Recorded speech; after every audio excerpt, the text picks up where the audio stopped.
On a souvent abordé la santé mentale des Belges ces derniers temps, une certaine morosité due à la durée de la crise sanitaire.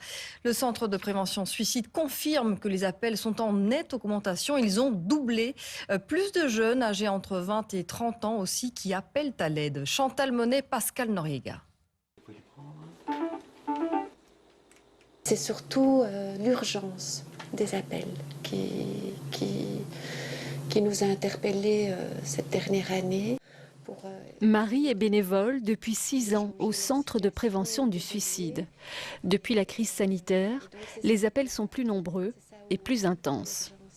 C'est des mots plus forts aussi. Je pense à tous ces appels que j'ai eus ces derniers 6 mois et on sent vraiment qu'elles sont dans un contexte très très très douloureux. Un grand épuisement, je dirais. C'est vraiment, ici dans cette deuxième vague, ce qu'on sent, c'est l'usure un peu de la situation qui commence à se faire sentir. C'est qu'on a des personnes qui déjà étaient fragilisées par la première vague, qui ont puisé vraiment dans leurs ressources pour pouvoir affronter un peu ces défis-là, et qui ici dans cette deuxième vague, en fait, ont pas eu le temps de se ressourcer, ou n'ont pas eu la possibilité de le faire.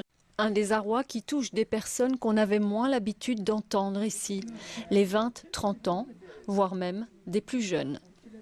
Oui, des enfants certainement. Nous avons quelques appels de personnes qui s'occupent du centre d'un PMS d'une école. Outre les appels au 0800 32 123, les demandes de consultation ont aussi augmenté, une centaine par mois.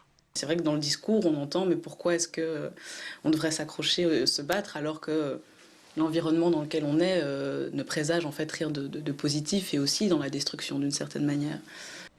Pouvoir déposer sa souffrance sans être jugé, c'est une aide précieuse. De temps en temps, on a des retours, voilà, qu'on était là au bon moment et ça a suffi pour déclencher quelque chose d'encourageant pour cette personne. Face à l'augmentation des appels, le Centre de prévention du suicide est à la recherche de bénévoles.